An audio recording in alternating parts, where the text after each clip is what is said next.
പരമ്പരയെ സ്മരിച്ചുകൊണ്ട് മണ്ഡൂക്യോപനിഷത്ത് വൈധത്യം പ്രകരണത്തിൽ 19ാമത്തെ ശ്ലോകം. പ്രാണാദിഭിർ അനന്തൈശ്ച ഭാവേരേതൈർവികൽപിതഃ മായേഷാ തസ്യ ദേവസ്യ യയാ സമ്മോഹിതഃ സ്വയം യദ്യാത്മേകേവേദി നിശ്ചിത കഥം പ്രാണാദിഭിരനന്തൈ ഭാവൈഃ ഏതൈ സംസാരലക്ഷണേ വികൽപ്പിത. അദ്വൈതത്തെ കുറിച്ചാണ് പറയുന്നത്. അദ്വൈതമാണ് പരമാർത്ഥം, അദ്വൈതം സത്യമാണ്, ആത്മാവ് മാത്രമേ ഉള്ളൂ, മറ്റുള്ളതെല്ലാം കൽപ്പിതമാണ്. ഇതെല്ലാം പറഞ്ഞു. ആത്മേകേവേദി നിശ്ചിത, ഒന്ന് മാത്രമേ സത്യമായിട്ടുള്ളൂ എങ്കിൽ സാധാരണ ചോദിക്കുന്ന ചോദ്യമാണ് കഥം പ്രാണാദിഭീൻ അനന്തൈ ഭാവൈഹി, അനന്തമായ പ്രപഞ്ചഭാവങ്ങൾ പ്രാണനിൽ തുടങ്ങി അതിസൂക്ഷ്മമായ പ്രാണശക്തിയിൽ നിന്ന് തുടങ്ങി അതിസ്ഥൂലമായിരിക്കുന്ന ഈ ഭൂലോകം, മറ്റു ലോകങ്ങൾ, അതാണ് അനന്തഭാവങ്ങൾ. സംസാരലക്ഷണം, ഇതിനാണ് സംസാരം എന്ന് പറയുന്നത്. പ്രാണനിൽ തുടങ്ങി സമ്പൂർണ്ണ പ്രപഞ്ചത്തിനും വ്യാപിച്ചിരിക്കുകയാണ്. വികൽപ്പിതം, ഈ വികല്പങ്ങൾ എങ്ങനെ ഉണ്ടാകുന്നു? അദ്വൈതത്തിൽ എങ്ങനെ വികല്പം സംഭവിക്കുന്നു? അദ്വൈതത്തിൽ എങ്ങനെ ദ്വൈതം സംഭവിക്കുന്നു? ഉച്ചതി സമാധാനം പറയുന്നു. ശൃണു മായ ഏഷ തസ്യാത്മനോ ദൈവസ്യ. ഒരു സമാധാനമേ ഉള്ളൂ. മായ തസ്യാത്മന ദൈവസ്യ, ഇതെല്ലാം ആ ദേവന്റെ മായയാണ് എന്നേ പറയാനുള്ളൂ. മായ എന്ന് പറഞ്ഞാൽ എങ്ങനെ മനസ്സിലാക്കും? മായ എന്ന് പറയുന്നത് എന്ത് വിശേഷമാണ്? അതിനെങ്ങനെ ഈ അനന്ത കൽപ്പനകൾ സാധ്യമാകുന്നു? അത് ഉദാഹരണത്തിലൂടെ മനസ്സിലാക്കും. അതിനുവേണ്ടി പറയുന്നു യഥാ മായാവിനാ വിഹിത മായ ഗഗനം അതിവിമലം കുസുമിതേഹി സഫല പലാശേഹി തരഭിരാഗീർണമിവ കരോതി. ഇന്ദ്രജാലക്കാരൻ തന്റെ കയ്യിൽ പ്രത്യേകിച്ചൊന്നുമില്ലാതെ തന്നെ കാഴ്ചക്കാർക്ക് തന്റെ മുമ്പിൽ പുഷ്പങ്ങളും ഫലങ്ങളും ഉള്ള ഒരു വൃക്ഷത്തെ, വലിയൊരു വൃക്ഷത്തെ കാണിച്ചു കൊടുക്കുന്നു. ഇന്ദ്രജാലക്കാരന് അതിന് കഴിയും. അതാണ് ഇന്ദ്രജാലം. മായാവിനാവിഹിത മായ, അതെന്താണ്? ആ ഇന്ദ്രജാലക്കാരന്റെ ഇന്ദ്രജാലമാണ്. അതിനാണ് മായ എന്നിവിടെ പറയുന്നത്. അത് സാധ്യമാണ്. അതിവിമലം ഗഗനം, ആകാശം, അതിന് അവിടെ ഒന്നുമില്ല, തുറന്ന സ്ഥലത്താണ്. മരങ്ങളൊന്നും ഇല്ലാത്തൊരു സ്ഥലത്ത് നിന്നുകൊണ്ട് കുസുമിതേഹി സഫല പലാശേഹി, തളിരും ഫലങ്ങളും ഉള്ള അനേക വൃക്ഷങ്ങൾ കൊണ്ട് നിറഞ്ഞതായി കാണിക്കുന്നതിന് കഴിയുന്നു. ഇന്ദ്രജാലക്കാരന് അതിന് കഴിയുന്നു. ആകീർണം, അപ്പോ വിജനമായ ഒരു സ്ഥലം വൃക്ഷങ്ങളെ കൊണ്ട് നിറഞ്ഞതായി ഇന്ദ്രജാലക്കാരൻ കാണിക്കുന്നു. കണ്ടുകൊണ്ട് നിൽക്കുന്നവരത് കണ്ട് ആശ്ചര്യപ്പെടുന്നു. ഇതെങ്ങനെ സംഭവിക്കുന്നു? പക്ഷെ ഒന്നുകൂടെ സംഭവിക്കുന്നില്ല. തഥൈമവി ദേവസ്യമായ, അതുപോലെയാണ് ഇവിടെ സംഭവിക്കുന്നത്. ഈ മായ അത് അയം യയായം സ്വയമവിമോഹിത ഇവ മോഹിത ഭവതി.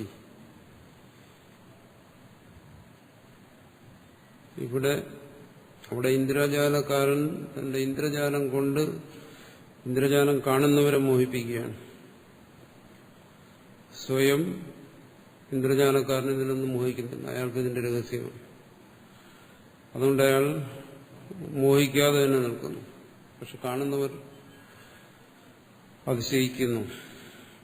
അതുപോലെ ഇവിടെയും ഈ ദേവൻ, ഈ തുര്യൻ, ഈ ആത്മാവ് സ്വയം മോഹിതനാകാതെ തന്നെ മോഹിതനാകുന്നു. സ്വയമവി മോഹിത ഇവ. മോഹിതൻ വാസ്തവത്തിൽ മോഹം സംഭവിക്കുന്നില്ല. ഇന്ദ്രജാലക്കാരന് വാസ്തവത്തിൽ മോഹം സംഭവിക്കുന്നില്ല. എന്നാൽ മോഹിതനായതുപോലെ സംഭവിക്കുന്നു. ഇവിടെ എങ്ങനെയാണ് അത് മോഹിതനായതുപോലെ സംഭവിക്കുകയും മോഹിതനാകാതിരിക്കുകയും ചെയ്യുന്നത്? ആരാണോ ഈ കൽപ്പന ചെയ്യുന്നവൻ, ഇന്ദ്രജാലക്കാരൻ ആ ശക്തിയെ സ്വായത്തമാക്കി ആ ശക്തിയെ പ്രയോഗിക്കുമ്പോൾ അയാൾക്കറിയാം ഇതിന്റെ രഹസ്യം. പക്ഷെ അതിന്റെ ഭാഗമായി തീരുന്നു, ആ ഇന്ദ്രജാലത്തിന്റെ ഭാഗമായി തീരുന്നു കാഴ്ചക്കാരെല്ലാം. അവർ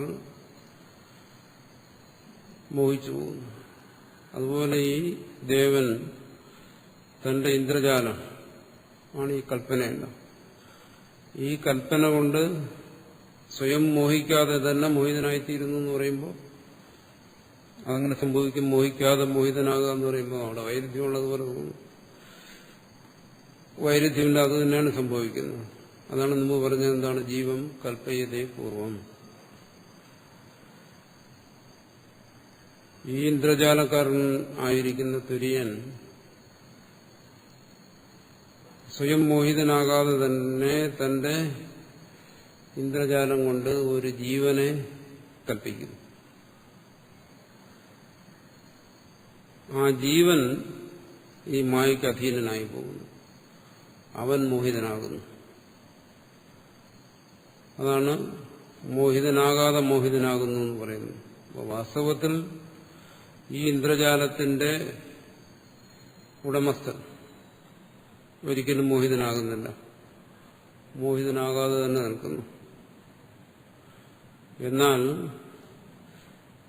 അവിടെ മറ്റൊന്ന് സംഭവിക്കുന്നതാണ് ജീവഭാവം, ജീവത്വം. അതവിടെ സംഭവിക്കുന്നു ഈ ഇന്ദ്രജാലത്തിന്റെ ഭാഗമായി.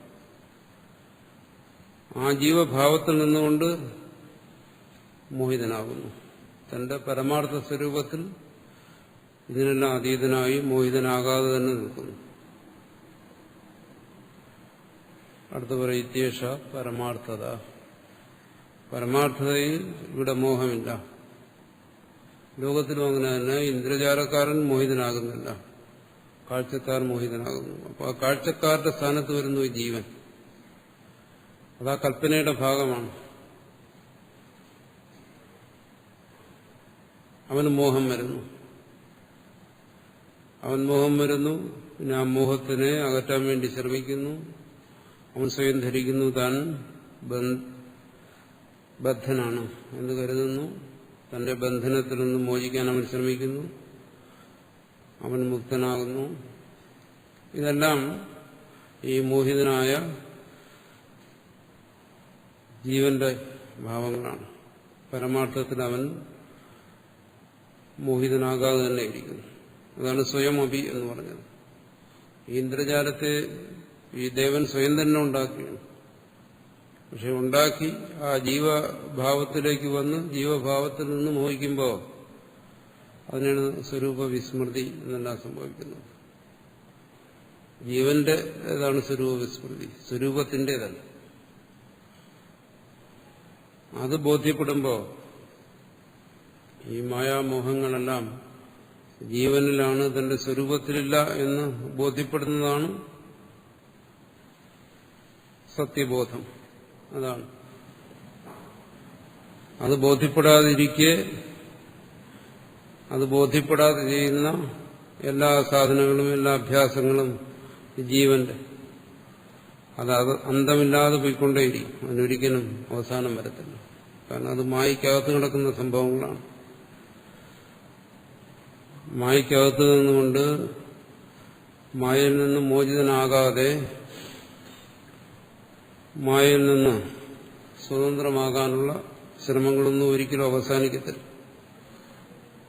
അതാണ് ഇനി അടുത്ത് പറയുന്നത്. അനന്തമായി തുടർന്നുകൊണ്ടേയിരിക്കുന്നു. ആരാണോ ആ മായയിൽ നിന്ന് സ്വതന്ത്രനാകുന്നത്? എങ്ങനെ? ഈ മായയും വിഭ്രമവും എല്ലാം ഈ ജീവഭാവത്തിനാണ്. തുര്യനിൽ ഇതില്ല എന്ന് ബോധിക്കുന്നത് അവന് ബോധ്യപ്പെടുന്ന കാര്യം ഇനി പറയും. അവൻ ബന്ധമോക്ഷങ്ങൾക്ക് അതീതനാണെന്ന് സ്വയം ബോധ്യപ്പെടുന്നു. മറിച്ചാണെങ്കിലോ ജീവഭാവത്തിൽ നിന്നുകൊണ്ട് ആ ജീവഭാവത്തെ വിടാതെ ആ മായയ്ക്ക് അധീനനായി നിന്നുകൊണ്ട് പരമാർത്ഥത്തെ ബോധിക്കാതെ ഈ മായയെ നിന്ന് മോചിക്കാൻ ശ്രമിക്കുന്നവരെ കുറിച്ചാണ് പറഞ്ഞത്. മമമായ ദുരത്യ ഇതി ഉക്തം. ആ മായയ്ക്ക് അധീനനായി പോയവന് അവന്റെ നിലയിൽ നിന്നുകൊണ്ട് ഈ മായയെ കടക്കാൻ സാധ്യമല്ല. ദുരത്യ അവിടെയും പറയുന്നുണ്ട് എന്താണ്, എന്നെ തന്നെ ആരാണോ പ്രാപിക്കുന്നത് എന്നുവെച്ചാൽ ഈ മായ അതീതനായിരിക്കുന്ന ആ പരമാത്മ തത്വത്തെ ഗ്രഹിക്കുന്ന അവൻ ഈ മായയെ അതിക്രമിക്കും. അല്ലാതെ ഈ മായയിൽ നിന്നുകൊണ്ട് ഒരു കുരുക്കിനകത്ത് കിടന്നുകൊണ്ട് ആ കുരുക്കിൽ നിന്ന് പുറത്തു വരാൻ ശ്രമിക്കുന്നത് പോലെയാണ്. അതൊരിക്കലും സാധ്യമല്ല. അതിൽ നിന്ന് മോചിക്കാൻ ശ്രമിക്കുന്നതോറും കൂടുതൽ കുരുങ്ങും. അതാണ് മായയുടെ സ്വഭാവം.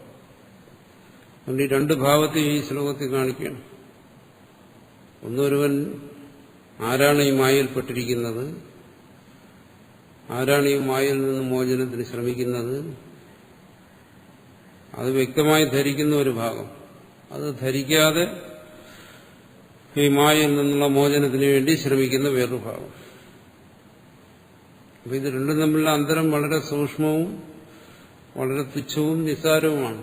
പക്ഷെ ഈ മായയിൽ പെട്ടിരിക്കുന്നവരെ സംബന്ധിച്ചിടത്തോളം അത് വളരെ വൈഷമ്യമുള്ളതായി അനുഭവപ്പെടും. മായയിൽ നിന്നുള്ള മോചനം വളരെ സങ്കീർണവും വൈഷമ്യവുമായി അനുഭവപ്പെടും. ഇപ്പോൾ അവൻ ജീവഭാവത്തിൽ നിന്നുകൊണ്ട് പരമാർത്ഥത്തെ ഗ്രഹിക്കാതെ ഇതിൽ നിന്ന് മോചനത്തിന് വേണ്ടി ശ്രമിച്ചാൽ അത് വളരെ വൈഷമ്യമേറിയതാണ്. മറിച്ച് ആ ജീവഭാവത്തെ വെടിഞ്ഞ പരമാർത്ഥ സ്വരൂപത്തെ ധരിച്ചു കഴിഞ്ഞാൽ പിന്നെ അവിടെ ശ്രമങ്ങളെല്ലാം അവസാനിച്ചു. അതാണ് ഇവിടെ വെളിപ്പെടുത്തുന്നത് രണ്ട് ഭാവത്തെ. മമമായ ദുരത്യായിത്യുക്തം എന്ന് ഭഗവത്ഗീതയിൽ ഭഗവാനും പറഞ്ഞു. മായയ്ക്ക് അധീനനായിരിക്കുന്നവനോട് പറയുകയാണ്. അപ്പോൾ പരമാർത്ഥത്തെ ബോധിക്കുക, അതിനുവേണ്ടിയാണ് ഈ കാര്യം പറഞ്ഞത്. പ്രാണാദിഭിർ അനന്തൈശ്ച ഭാവേരേതൈർവികൽപിത മാ ഏഷാ തസ്യ ദേവസ്യ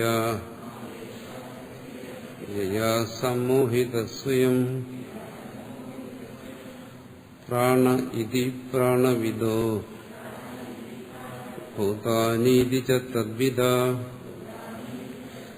ഗുണ ഇതി ഗുണവിദ തത്വാനീതി ച തദ്വിദഃ. ഈ പ്രപഞ്ച യാഥാർത്ഥ്യത്തെ അന്വേഷിക്കുന്നവര്, മോക്ഷത്തിനു വേണ്ടി പരിശ്രമിക്കുന്നവര്, സത്യം എന്താണെന്ന് അറിയാൻ ആഗ്രഹിക്കുന്നവര്, അവരെ കുറിച്ചാണ് പറയുന്നത്. ഓരോരുത്തരും അവരവരുടെ കൽപ്പനകളനുസരിച്ച് പലതിനെയും തത്വമായിട്ട് മനസ്സിലാക്കുന്നു. ഇതാണ് വാസ്തവം എന്നറിഞ്ഞ് അതിനെ പ്രാപിക്കാൻ ശ്രമിക്കുന്നു. ഏതെല്ലാം തരത്തിൽ മനുഷ്യൻ ചിന്തിക്കുന്നു ആ കാര്യങ്ങളെല്ലാം ഇവിടെ പറയുകയാണ്. തൊട്ടു മുമ്പ് വരെ പറഞ്ഞത് പരമാർത്ഥമാണ്. എന്താണ്? ഇത് ദേവന്റെ മായയാണ്. ആ ദേവൻ ആരാണ്? താൻ തന്നെയാണ്. വേറെ അന്യനായിട്ടൊരു ദേവനൊന്നുമില്ല. താനെന്ന് പറയുമ്പോൾ തന്റെ ജീവഭാവത്തെ വിട്ട പരമാർത്ഥ സ്വരൂപം. താൻ തന്നെയാണ് ഇത് കൽപ്പിച്ച്, താൻ തന്നെയാണ് ഈ സംസാരത്തിൽപ്പെട്ടിരിക്കുന്നത്. താൻ തന്നെ തന്നിൽ കൽപ്പിച്ച ജീവഭാവമാണ് ഈ സംസാരത്തിൽപ്പെട്ടിരിക്കുന്നത്. അതാണ് മോക്ഷത്തിനു വേണ്ടി ശ്രമിക്കുന്നത്. അത് പറയുന്നതിനു വേണ്ടി ഇതിന്റെ പരമാർത്ഥം തന്നിൽ തന്നെയാണെന്ന് മനസ്സിലാക്കി തരാൻ വേണ്ടി. ഈ പരമാർത്ഥത്തെ മനസ്സിലാക്കാതെ തത്വം മറ്റു പലതുമാണെന്ന് ധരിക്കുന്നവരുണ്ട്. എന്താണ്? പ്രാണ ഇതി പ്രാണവിദ. വളരെ സൂക്ഷ്മമായി ചിന്തിക്കുന്നവർ, അതനുസരിച്ച് സംസാരമോചനത്തിന് ശ്രമിക്കുന്നവർ പ്രാണവിത്തുക്കൾ. പ്രാണന് പ്രാധാന്യം കൊടുത്ത് ചിന്തിക്കുകയും പ്രവർത്തിക്കുകയും ചെയ്യുന്ന ആരാണ്? യോഗികളിൽ ഒരു വിഭാഗമാണ്, യോഗാഭ്യാസം ചെയ്യുന്നവർ. അവർ കരുതുന്നത് എന്താണ്? പ്രാണനാണ് സർവത്തിനും ആധാരമായിരിക്കുന്നത്. അപ്പോൾ പ്രാണനെ സ്വാധീനിക്കുക, അഭ്യാസത്തിലൂടെ പ്രാണനെ ജയിക്കുക, പ്രാണൻ തന്നെ പരമാർത്ഥം, അങ്ങനെ കരുതുന്ന യോഗികളുണ്ട്. അങ്ങനെ ചിലർ കരുതി പ്രാണനെ ഉപാസിക്കുന്നു, പ്രാണനെ കൊണ്ട് പല അഭ്യാസങ്ങളും ചെയ്യുന്നു, അങ്ങനെ പരമാർത്ഥത്തെ പ്രാണനായി ഗ്രഹിച്ചുകൊണ്ട്, പരമതത്വത്തെ തന്നെ അവർ ഗ്രഹിക്കുന്നത് പ്രാണനായിട്ട്, അങ്ങനെ ഗ്രഹിച്ചുകൊണ്ട് പലതരത്തിലുള്ള യോഗ അഭ്യാസങ്ങളെല്ലാം ചെയ്ത് മോക്ഷത്തിന് വേണ്ടി ശ്രമിക്കുന്നു. അവർ പറയുന്നു ഒരു പ്രാണശക്തി ഉണ്ട്, അതിങ്ങനെ ഒളിഞ്ഞു കിടക്കുകയാണ് ശരീരത്തിൽ, ആ ശക്തിയെ ഉണർത്തണം, ആ പ്രാണശക്തിയെ കൊണ്ട് മോചനം നേടണമെന്നെല്ലാം പറയുന്നു. അതൊരു കൂട്ടം. ഇത് രണ്ടു തരത്തിൽ പറയും. ഇതിന്റെ താല്പര്യം രണ്ടു തരത്തിലാണ് ശ്രുതി തത്വത്തെ ബോധിപ്പിക്കുന്നത്. പ്രത്യക്ഷമായി പരസ്പര വിരുദ്ധമെന്ന് തോന്നുന്ന രണ്ട് രീതിയിൽ. ഒന്ന് പറയുന്നത് എന്താണ്? നേതി അങ്ങനെ ബോധിക്കാം. അറിയപ്പെടുന്ന എല്ലാത്തിനെയും നിഷേധിച്ചുകൊണ്ട് പരമാർത്ഥത്തെ ബോധിക്കുക. അതൊന്ന്. മറ്റൊന്ന് ഒന്നിനെയും നിഷേധിക്കാതെ സർവം ഖലു ഇദം ബ്രഹ്മ, അയമാത്മാ ബ്രഹ്മ, ആത്മീയവേദം സർവം. ഭാഷ്യകാരൻ പലപ്പോഴും പറയാറുണ്ട്. അവിടെ ഒന്നിനും നിഷേധിക്കുന്നില്ല, എല്ലാം അത് തന്നെ. ആ പരമാർത്ഥത്തെ മനസ്സിലാക്കുന്നതിന് ഈ രണ്ടു മാർഗവും സ്വീകരിക്കാം. ഒന്നുകിൽ ഇതിനെല്ലാം നിഷേധിക്കുക. അങ്ങനെ ആ നിഷേധിക്കുന്ന രീതി ചിന്തിക്കുന്നിടത്താണ് മിഥ്യാത്വം അതിന് പ്രാധാന്യം വരുന്നത്. നേതി എന്തുകൊണ്ട് ഇതൊന്നും സത്യമല്ല, അതുകൊണ്ട് നിഷേധിക്കുന്നു. പരമാർത്ഥമല്ലാത്തതിനെ എന്തിനു സ്വീകരിക്കണം? അവൻ സത്യത്തെയാണ് അന്വേഷിക്കുന്നത്. സത്യത്തെ അന്വേഷിക്കുമ്പോൾ അവന്റെ മുമ്പിൽ അനുഭവപ്പെടുന്ന ഇതിനൊന്നും സത്യമായി സ്വീകരിക്കേണ്ട കാര്യമില്ല, അതുകൊണ്ട് എല്ലാത്തിനെയും നിഷേധിക്കുന്നു. എത്തിച്ചേരുന്നവരിടത്ത് തന്നെ നിഷേധത്തിലൂടെ ആയാലും ശരി, ആത്മീയവേദം സർവം ഒന്നിനെയും നിഷേധിക്കാതെ സർവവും ആത്മാവ് തന്നെ എന്ന് പറഞ്ഞാലും അവിടെ ബോധിപ്പിക്കുന്നത് ഈശ്വര തത്വത്തെ തന്നെ. ഇത് രണ്ട് ശ്രുതിയുടെ മാർഗമാണ്. ഇവിടെ പറയുന്ന കാര്യങ്ങളും രണ്ട് രീതിയിലും ഗ്രഹിക്കാം. പ്രാണോപാസനയെക്കുറിച്ച് ശ്രുതി തന്നെ പറയുന്നുണ്ട്. ആ പ്രാണനെ പരമാത്മാവായി കണ്ട് ഉപാസിക്കുകയാണ്, അവിടെ ദോഷമൊന്നുമില്ല. പ്രാണൻ തന്റെ സ്വരൂപം ആയി കണ്ടാണെങ്കിൽ ദോഷമൊന്നുമില്ല. എന്തുകൊണ്ട്? അടുത്ത് പറയും ഇതെല്ലാം അതിൽ കൽപ്പിതമാണ്. ഇതിലൂടെ എല്ലാം അറിയുന്ന അതിനെ തന്നെ, ഇതിലൂടെ എല്ലാം പ്രകാശിക്കുന്ന അത് തന്നെയാണ്. ഇതെല്ലാം ആ പരമാത്മാവ് തന്നെ എന്ന് കാണുകയാണെങ്കിൽ അവിടെ ദോഷമില്ല. മറിച്ചാണെങ്കിൽ ഇതിൽ നിന്ന് അന്യമായ ഒന്ന്, തന്റെ സ്വരൂപത്തിൽ നിന്ന് അന്യമായ ഒരു പ്രാണൻ, അതിനാണ് ഉപാസിക്കുന്നതെങ്കിൽ അത് ദോഷം ചെയ്യും. ഇവിടെ നിഷേധിക്കുന്ന നേതി എന്നുള്ള രീതിയിലാണ്, ഇവിടെ നിഷേധിക്കാൻ വേണ്ടിയിട്ടാണ് ഇതിനെ പ്രധാനമായി പറയുന്നത്. പലപ്പോഴും നമ്മൾ ചിന്തിക്കാറുണ്ട്, ആധ്യാത്മികമായ കാര്യങ്ങൾ പറയുമ്പോൾ വേണ്ടാത്തത് എന്തിനു പറയുന്നു? ആവശ്യമുള്ളത് പറഞ്ഞാൽ പോരെ. ഇവിടെ പലപ്പോഴും വേണ്ടാത്തതാണ് കൂടുതലും പറയുന്നത്. എന്തുകൊണ്ട്? മനുഷ്യന്റെ ചിന്തയും അവന്റെ പ്രവൃത്തിയെല്ലാം കൂടുതലും വേണ്ടാത്തതിലാണ്. ജീവന്മാരവിടെയാണ് പ്രവർത്തിക്കുന്നത്. അപ്പം അവനെ അതിൽ നിന്ന് പിന്തിരിപ്പിക്കാൻ വേണ്ടി വേണ്ടാത്തതിനെ കുറിച്ച് വിസ്തരിച്ച് പറയും. താൻ ചെയ്യുന്നത് വേണ്ടാത്തതാണെന്ന് അവനെ ബോധ്യപ്പെടുത്താം. അല്ലെങ്കിൽ ആ സത്യം മാത്രം പറഞ്ഞാൽ മതി. തത്വമസി അത് മാത്രം മതി. അയമാത്മാ ബ്രഹ്മ ഇത് മാത്രം പറഞ്ഞാൽ മതി. പക്ഷെ ഇവിടെ വേണ്ടാത്ത ഒരുപാട് കാര്യങ്ങൾ പറയുകയാണ്. പ്രാണോപാസകന്മാരുണ്ട്, അവർ ചെയ്യുന്നത് ശരിയല്ല, പറയുന്നു നീ ചെയ്യുന്നത് ശരിയല്ല, മറ്റവൻ ചെയ്യുന്നത് ശരിയല്ല, ഇതിങ്ങനെ പറയുന്ന ഒരു രീതിയുണ്ട്. അത് പറഞ്ഞില്ലെങ്കിൽ എന്ത് ചെയ്യും? താൻ ചെയ്യുന്നത് ശരിയാണെന്നൊരുത്തൻ ധരിച്ച് ആ വഴിക്ക് തന്നെ തീരും. അപ്പോൾ അവന്റെ സംസാരം അനന്തമായി പോകും.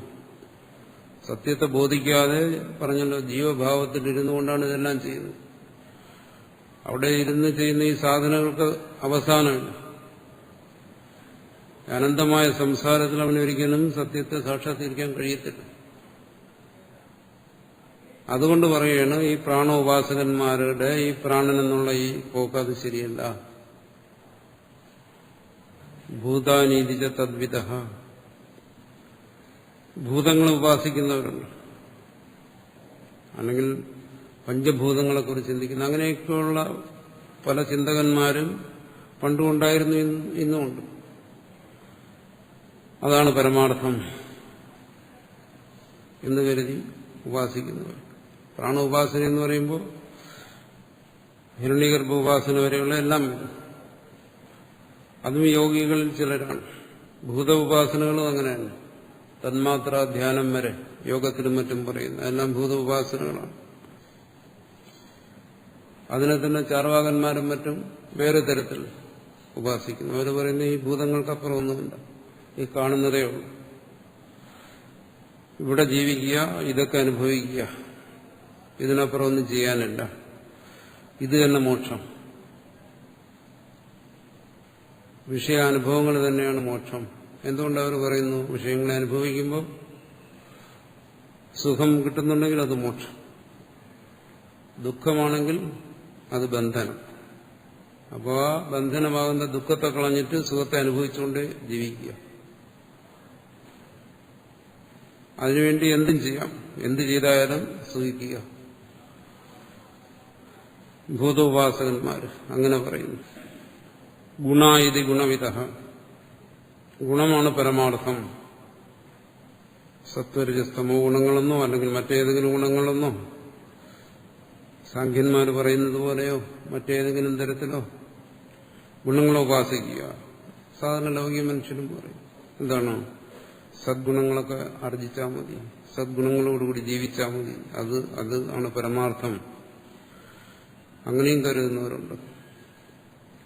സാഖ്യന്മാർ കുറച്ചുകൂടി ശാസ്ത്രീയമായ ഗുണങ്ങളെ ചിന്തിച്ചിട്ട് ഗുണങ്ങൾക്ക് പ്രാധാന്യം കൽപ്പിച്ച് അതിന്റെ തത്വത്തെ ഉപാസിക്കുന്നു. ഇതൊന്നും പരമാർത്ഥമല്ല. അവിടെയെല്ലാം എന്ത് സംഭവിക്കുന്നു?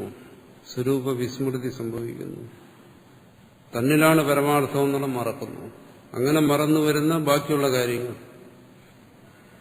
ഭൂരിപക്ഷവും ജിജ്ഞാസുക്കളും ഇത്തരം ഉപാസനകളിലാണ് മുഴുകിയിരിക്കുന്നത്. ആത്മനിഷ്ഠയിലല്ല അവർക്ക് ശ്രദ്ധ, ഇത്തരം കാര്യങ്ങളിലാണ്. തത്വാനീതിച്ച തദ്വിധ, തത്വങ്ങളെ ഉപാസിക്കുന്നവരുണ്ട്. പല തത്വങ്ങളെ ജീവിതത്തിൽ സ്വീകരിച്ചുകൊണ്ട് ഇവിടെ പറയുന്നുണ്ട്. ശൈവന്മാരും മറ്റും ചില തത്വങ്ങളെ, ആത്മാവ്, അവിദ്യ, ശിവൻ എന്നെല്ലാം പറയുന്ന തത്വങ്ങൾ, അത് ശൈവന്മാർക്ക് വേണ്ടി മാത്രമല്ല. പലതരത്തിലുള്ള തത്വങ്ങൾ ഉപാസിക്കുന്നവരുണ്ട്. ചില തത്വങ്ങളെ ജീവിതത്തിൽ, തത്വങ്ങളെന്ന് പറയുമ്പോൾ ആശയങ്ങളുമാകാം, ചില ആശയങ്ങളെ ജീവിതത്തിൽ മുറുകെ പിടിച്ചുകൊണ്ട് അതിനുവേണ്ടി മരിക്കുന്നവർ, അതിനുപാസിക്കുന്നവർ, ജീവിക്കുന്നതും മരിക്കുന്നതിനും അതിനുവേണ്ടി തന്നെ. അത് തന്നെ മോക്ഷം. ആരെങ്കിലും കൊന്നു കഴിഞ്ഞാൽ മോക്ഷം കിട്ടുമെന്നൊരു ആശയം അവന്റെ മനസ്സിൽ വന്നു കഴിഞ്ഞാൽ, അതൊരു തത്വമായി തീർന്നു കഴിഞ്ഞാൽ അവൻ കൊന്നിട്ട് മോക്ഷം നേടാൻ നോക്കും. കാണുന്നുണ്ടല്ലോ, അങ്ങനെയുള്ളവരുണ്ട്. താൻ സ്വീകരിച്ചിരിക്കുന്ന തത്വങ്ങളാണ് വലുത് എന്ന് പറഞ്ഞ് അതിനെ ഉപാസിക്കുന്നവർ. അത് പലപ്പോഴും ഭ്രാന്തമായ ആശയങ്ങളായിരിക്കും, എന്നാലും അതിനെ ഉപാസിക്കുകയാണ് അവർ. അത് ജീവിതത്തിൽ സർവസ്വമായി കരുതുന്നു. അല്ലേ, സ്വയം മരിച്ചിട്ടും മറ്റുള്ളവരെ കൊല്ലുക എന്നൊക്കെ പറയുന്ന മനുഷ്യന്റെ ചിന്താഗതികൾ അതാണ്.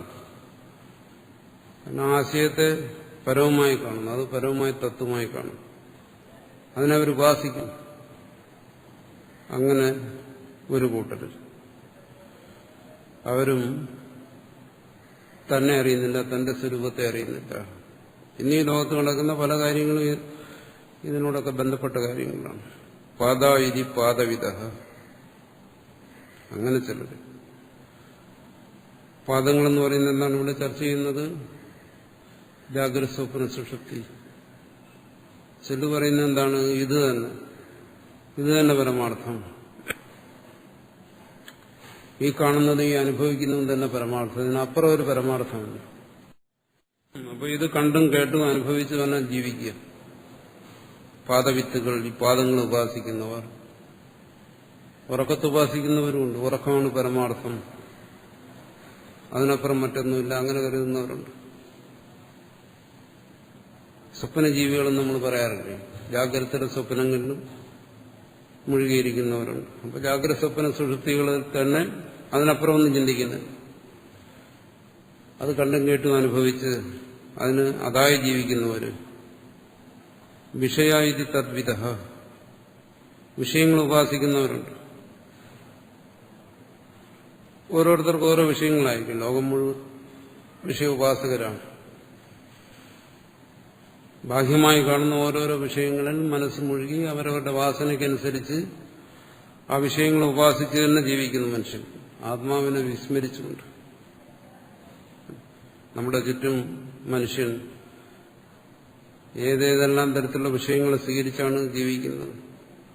മനസ്സിന്, ശരീരത്തിനുമെല്ലാം സുഖത്തെ തരുന്ന വിഷയങ്ങൾ, ആനന്ദത്തിനുള്ള ഉപായങ്ങൾ, എന്തെല്ലാം വിഷയങ്ങളാണ്. എല്ലാം വിഷയങ്ങളാണ്. നമ്മൾ കല, സാഹിത്യം, സംസ്കാരം എന്നെല്ലാം പറയുന്ന സർവവും വിഷയങ്ങളാണ്. ഈ വിഷയങ്ങളിലെല്ലാം തന്നെ മറന്ന് അതിൽ മുഴുകി ജീവിക്കുന്ന എത്രയോ പേരുണ്ട്. തദ്വിധ, അങ്ങനെ ഉള്ള ആൾക്കാർ. അതല്ല പരമാർത്ഥമെന്ന് ബോധിപ്പിക്കാൻ പറയുകയാണ്. ലോകവിദ, പുരാണം ഇതിലും മറ്റു ലോകങ്ങളെക്കുറിച്ച് പറയുന്നു. ഭൂർഭുവസ്വ, മഹാവ്യാഹൃതികൾ അതിനെ സൂചിപ്പിക്കുന്നു. അതിന്റെ ഉപാസന, വേദത്തിലും മറ്റും അങ്ങനെയുള്ള ഉപാസകന്മാരെ കുറിച്ച് പറയുന്നു. ലോകവിത്തുക്കൾ. ദേവായിതി തദ്വിധ, ദേവന്മാരെയും ദേവതകളെയും ഉപാസിക്കുന്നവർ. ശിവൻ, വിഷ്ണു, ഇന്ദ്രൻ, പാർവതി, ലക്ഷ്മി, ഭഗവതി, ദുർഗ, ഈ തരത്തിലുള്ള ദേവതകൾ. അതാണ് പരമാർത്ഥം. ദേവന്മാരെയും ദേവികളെയും ഉപാസിക്കുന്നവർ. അവിടെയും പരമാർത്ഥ തത്വത്തെ ഗ്രഹിക്കാതെ,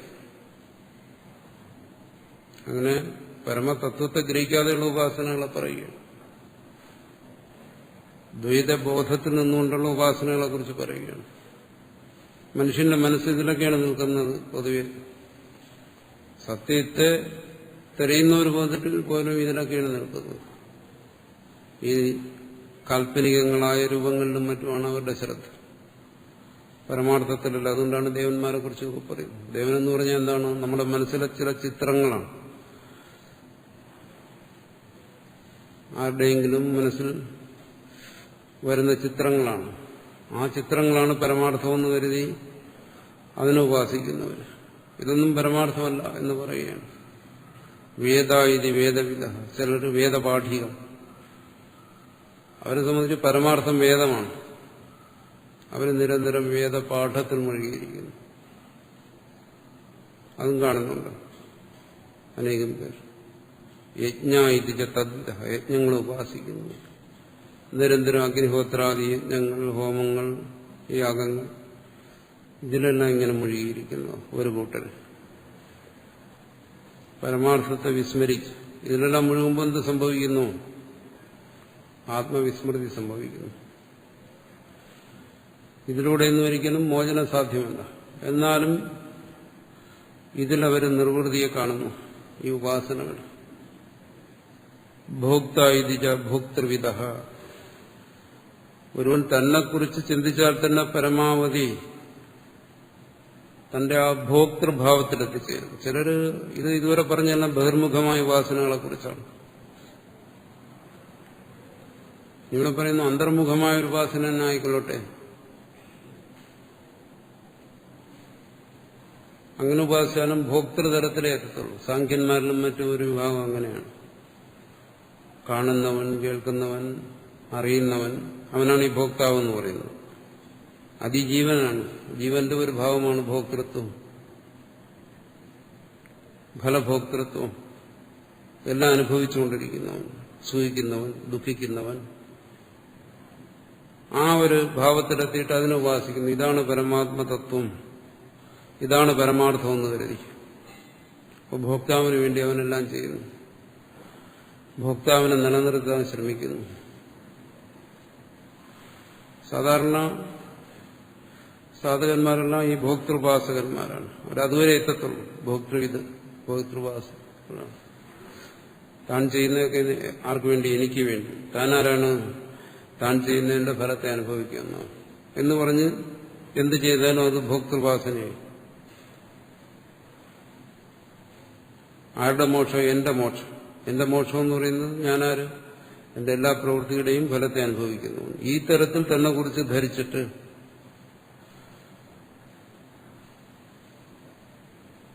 ചെയ്യുന്ന എല്ലാ പ്രവൃത്തികളുടെയും ഫലം അനുഭവിക്കുന്നത് താൻ തന്നെയായിരിക്കും. തന്റെ ഭോക്തൃഭാവം അവിടെ വിടുന്നില്ല. ആ ഭോക്തൃഭാവത്തിൽ താൻ സ്വർഗത്തിലോ നരകത്തിലോ ഒക്കെ പോകും. അതും പരമാർത്ഥമല്ല. ഭോജ്യമിതിജ തദ്വിതഃ. ചിലരങ്ങനെയല്ല. ഭോജ്യമായിരിക്കുന്നതിന്, തനിക്ക് സ്വീകാര്യമായിരിക്കുന്നതിന്, തനിക്ക് അനുഭവയോഗ്യമായിരിക്കുന്ന സർവത്തെയും ഉപാസിക്കുന്നു. അത് തനിക്ക് പ്രിയപ്പെട്ടതാണ്. ഭോജ്യം എന്ന് പറയുമ്പോൾ ആഹാരം മാത്രമാണ്. പഞ്ചേന്ദ്രിയങ്ങളിലൂടെയും ഗ്രഹിക്കുന്ന ഭോജ്യങ്ങളാണ്. അതിനെ ഉപാസിക്കുന്നു, അതിനെ ആർജിക്കാൻ ശ്രമിക്കുന്നു, അതിനെ സംരക്ഷിക്കാൻ ശ്രമിക്കുന്നു, അതിനെ സൂക്ഷിക്കുന്നു, അത് അനുഭവിക്കുന്നു. അതുകൊണ്ട് അവന്റെ ശ്രദ്ധ മുഴുവൻ ഭോജ്യങ്ങളിലാണ്. അങ്ങനെയുണ്ട്. ഇതൊരു ഉപാസന എന്നുള്ള ഒരു വ്യക്തിയിൽ ഇത്തരം ഉപാസനകൾ മാറി മാറി വന്നുകൊണ്ടേയിരിക്കും. സത്യത്തെ അന്വേഷിക്കുന്നവൻ തന്നെ, ആധ്യാത്മികമായി ചിന്തിക്കുന്നവൻ തന്നെ ഭോക്തൃഭാവത്തിലും ഭോജ്യഭാവത്തിലും എല്ലാം അവന്റെ ഉപാസന തുടരുന്നത്. സൂക്ഷ്മ സൂക്ഷ്മവിധ. ചിലർക്ക് എന്താണ്? സൂക്ഷ്മമായ തത്വങ്ങളിലാണ് താല്പര്യം. ജൈനന്മാരും മറ്റും സൂക്ഷ്മോപാസകന്മാരാണ്. ആത്മതത്വത്തെക്കുറിച്ച് പറയുന്നത് എന്താണ്? സ്ഥൂലം, അനണു. അതിന് സൂക്ഷ്മമായി കണ്ടിട്ടും കാര്യമില്ല, സ്ഥൂലമായി കണ്ടിട്ടും കാര്യമില്ല. നേരെ വിപരീതമായി സ്ഥൂല ഇത് തദ്വിധ. സ്ഥൂലമായതിനെ മാത്രമേ സ്വീകരിക്കൂ. ചിലർ പറയാറുണ്ടല്ലോ, എനിക്ക് അനുഭവപ്പെട്ടതെന്തോ അതേ ഞാൻ സ്വീകരിക്കത്തുള്ളൂ, എനിക്ക് ബോധ്യപ്പെടുന്ന എന്തോ അതേ ഞാൻ സ്വീകരിക്കത്തുള്ളൂ. എന്നുവെച്ചാൽ തന്റെ ബുദ്ധിക്ക് വെളിപ്പെടുന്നതും തന്റെ അനുഭവത്തിന് വിഷയമാകുന്നതും മാത്രമേ സത്യമുള്ളൂ എന്ന് കരുതിയിട്ടാണ്. അതെല്ലാം എന്താണ്? സ്ഥൂലങ്ങളാണ്. അതുകൊണ്ട് അതിൽ തന്നെ ഉറച്ചിരിക്കുന്നവരുണ്ട്. കുറച്ചുകൂടി സൂക്ഷ്മത്തിലേക്ക് അതിനെ ഉപാസിക്കുന്നുമുണ്ട്. സൂക്ഷ്മമായ പരമാണുവോ അല്ലെങ്കിൽ ആത്മാവ് സൂക്ഷ്മമായ ഒരു വസ്തുവാണെന്നോ. ഈ പറയുന്നതെല്ലാം എന്താണ്? നമ്മുടെ മനസ്സിൽ നമ്മൾ പലപ്പോഴായി നമ്മൾ സ്വരൂപിച്ചിരിക്കുന്ന നമ്മുടെ ധാരണകളെ തിരുത്താൻ വേണ്ടി പറയുകയാണ്. ഇതൊന്നും പരമാർത്ഥമല്ല. നിങ്ങളുടെ വാസ്തവ സ്വരൂപത്തെ നിങ്ങൾ സൂക്ഷ്മമായിട്ടോ സ്ഥൂലമായിട്ടോ ഭോക്താവായിട്ടോ ഭോജ്യമായിട്ടോ ഒന്നും കാണാൻ പാടില്ല. അങ്ങനെയൊക്കെയാണ് നമ്മൾ കണ്ടുകൊണ്ടിരിക്കുന്നത്. വേണ്ടാത്തതെന്തോ അതിനെ വേണ്ടാത്തതാണെന്നറിയാതെ നമ്മൾ സ്വീകരിച്ചിരിക്കുകയാണ്. അത് വേണ്ടാത്തതാണെന്ന് ബോധ്യപ്പെടുത്താൻ വേണ്ടി പറയുകയാണ്. എങ്ങനെയാണ് ഒരു മോഷ്ടാവ്, അയാൾ മോഷ്ടിക്കുന്നു, അത് അയാളുടെ ജോലിയാണ്. അത് അധർമ്മമാണെന്ന് ബോധ്യം വരാതെ അയാൾ ചെയ്തുകൊണ്ടേയിരിക്കും. അധർമ്മമാണെന്ന് അയാൾ ചിന്തിക്കുന്നില്ല, ചിന്തിക്കാതെ അത് ചെയ്തുകൊണ്ടേയിരിക്കും. അതുപോലെയാണ് ആധ്യാത്മിക സാധനയിൽ ഒട്ടുമിക്ക ആൾക്കാരുടെയും അവസ്ഥ. താൻ ചെയ്യുന്നത് വേണ്ടാത്തതാണെന്നറിയാതെ ചെയ്തുകൊണ്ടിരിക്കും. പല ഉപാധികളിലൂടെയും അയാൾ സത്യമാണെന്ന് ധരിച്ച് അസത്യത്തെ ഉപാസിക്കുന്നു. അതാണ് ഇവിടെ പറയുന്നത്. മൂർത്തയിതി മൂർത്തവിധ. മൂർത്തൻ എന്ന് പറയുന്നത് ഇവിടെ വ്യാഖ്യാനിക്കും ശിവൻ പോലെയുള്ള തത്വങ്ങൾ, നമ്മൾ കൽപ്പിച്ചിരിക്കുന്ന തത്വങ്ങൾ, നമ്മളെ കൽപ്പനകളോടുകൂടി ചേർന്നിരിക്കുന്ന തത്വമായിട്ട് ശിവനെയും മറ്റും ഉപാസിക്കുന്നു. ശിവം എന്ന് പറയുന്നത് എന്താണ്? ശാന്തം, ശിവം, അദ്വൈതം, സർവകൽപ്പനാശൂന്യമാണ്. ആ രീതിയിൽ തന്നെ ഗ്രഹിക്കാൻ പറ്റുന്നില്ല.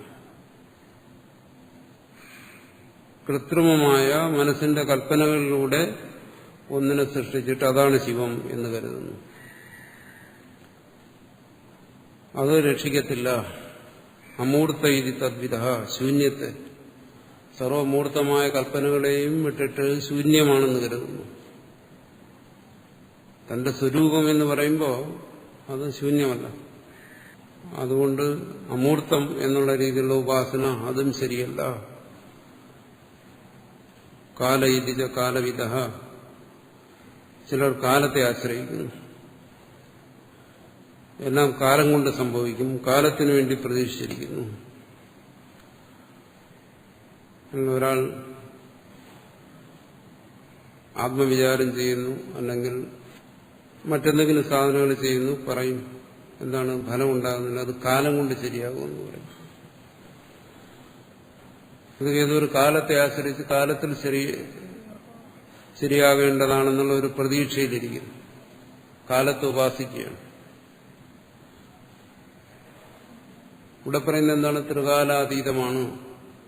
പിന്നെ ഭൂതവർത്തമാന കാലങ്ങളുമായിട്ടൊന്നും ഒരു ബന്ധവുമില്ല.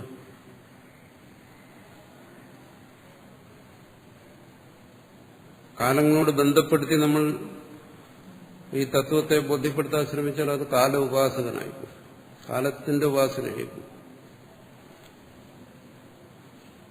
ഇവിടെ കാലത്തിന് സ്ഥാനമൊന്നുമില്ല. കാലത്രയ അതീതമായി തന്നെ ഇതിനെ കാണും. അതുകൊണ്ട് കാലത്തിലൂടെ ഇതിനെ അനുഭവിക്കാം. നമ്മുടെ മനസ്സിന്റെ, കേവലം മനസ്സിന്റെ സൃഷ്ടിയാണ് കാലബോധവും ദേശബോധവും. അപ്പോൾ മനസ്സിന്റെ ഒരു ഭാഗമായിരിക്കുകയാണ് കാലദേശബോധം. ഏതെങ്കിലും ഒരു കാലബോധത്തിലൂടെ സത്യത്തെ ഗ്രഹിക്കാൻ പറ്റത്തില്ല. അതുകൊണ്ടാണ് പലപ്പോഴും പറയുന്നത് എന്താണ്? ഭൂതം, വർത്തമാനം, ഭാവി എന്ന് പറയുന്ന ഈ കാലം ഇവിടെ തുല്യമാണ്. ഈ ഒരു കാലത്തിലും സംഭവിക്കുന്ന ഒന്നല്ല സാക്ഷാത്കാരം, അത് കാലാതീതമാണ്. അവിടെ കാലമില്ല. അത് കാലത്തിനും കാലമാണ്, കാലകാലൻ എന്നെല്ലാം പറയാറ്. എന്ന് പറയുന്നു കാലത്തെ ആശ്രയിച്ചുള്ള ചിന്ത. ഇവിടെ പറയുന്നു ജ്യോതിർവിദ, കാലത്തെ ആശ്രയിച്ച് മോക്ഷം വരെ കാലം കൊണ്ട് കിട്ടുമെന്ന് പറയുന്നു. അത് അബദ്ധമാണ്. മോക്ഷം ഏതെങ്കിലും ഒരു കാലത്ത് ലഭിക്കേണ്ട ഒന്നല്ല, ഭാവിയിൽ ലഭിക്കേണ്ട ഒന്നല്ല. അത് വർത്തമാനത്തിനുമല്ല, കാലാതീതമായി സംഭവിക്കേണ്ട ഒന്നാണ്, കാലാതീതമായി നിലനിൽക്കുന്ന ഒന്നാണത്. അതുകൊണ്ട് കാല ഉപാസന, അതുപോലെ ദേശീയ തദ്വിധ, ദേശ ഉപാസകന്മാർ. ഹിമാലയത്തിൽ പോയി ഹിമാലയത്തിൽ തന്നെ ഇരുന്നാലേ ശരിയാകൂ, ഇന്ന തീർത്ഥത്തിലിരുന്നാലേ ശരിയാകൂ, ഇന്ന ഗുഹയിലിരുന്നാലേ ശരിയാകൂ, ഇന്ന ആശ്രമത്തിൽ താമസിച്ചാലേ മോക്ഷം കിട്ടൂ, ദേശവിത്തുക്കൾ. സാപേക്ഷമായ ഉപാധികളിലൂടെ തന്നെ സ്വയം കുരുക്കിയിടുക, അതാണ് ഇതൊക്കെ കൊണ്ട് ഉദ്ദേശിക്കുന്നത്. അവിടെ ആന്തരികമായ സ്വാതന്ത്ര്യം അവന് നഷ്ടപ്പെടുന്നു എന്നാണ് ഇത്തരം ധാരണകൾ മനസ്സിലിരുന്നു കഴിഞ്ഞു. അങ്ങനെ ചിന്തിക്കുന്നവരുണ്ട്. പല ആശ്രമത്തിനും കഴിയുന്നവർ വിചാരിക്കുന്നത് ഈ ആശ്രമത്തിൽ കഴിയുന്നവർക്ക് മോക്ഷം, അടുത്ത ആശ്രമത്തിൽ കഴിയുന്നവന് മോക്ഷമില്ല, അവൻ നരകത്തിൽ പോകും. അങ്ങനെ ചിന്തിക്കുന്നവരുണ്ട്. ഞങ്ങളുടെ ആശ്രമം അത്രയും മെച്ചപ്പെട്ട ആശ്രമമാണ്, കയറിക്കഴിഞ്ഞാൽ ഉടൻ മോക്ഷം. അങ്ങനെ ചിന്തിക്കുന്നവരുണ്ട് പലരും. ദേശത്തെ ആശ്രയിച്ചു വരുന്ന ചിന്തകളാണ്. മോക്ഷത്തിൽ കാലദേശങ്ങളൊന്നുമില്ല, കാലദേശാതീതമാണ്. കാലദേശാതീതമായിരിക്കുന്നതിൽ ഇന്ന കാലം, ഇന്ന ദേശം അതിന് യാതൊരു പ്രാധാന്യവും. അതുകൊണ്ടാണ് മഹത്തുക്കൾക്ക് പ്രത്യേകിച്ച് പുണ്യസ്ഥാനമെന്നോ പാപസ്ഥാനമെന്നോ അങ്ങനെയൊന്നും.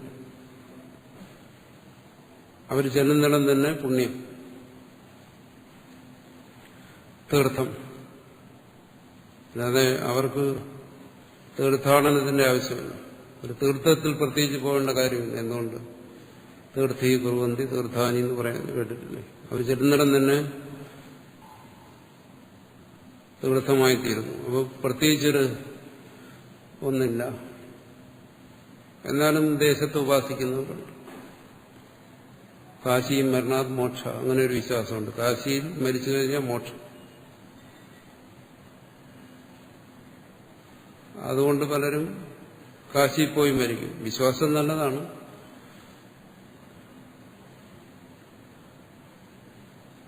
വിശ്വാസത്തിനനുസരിച്ചുള്ള മോക്ഷവും എന്തായാലും ഉണ്ടാവും.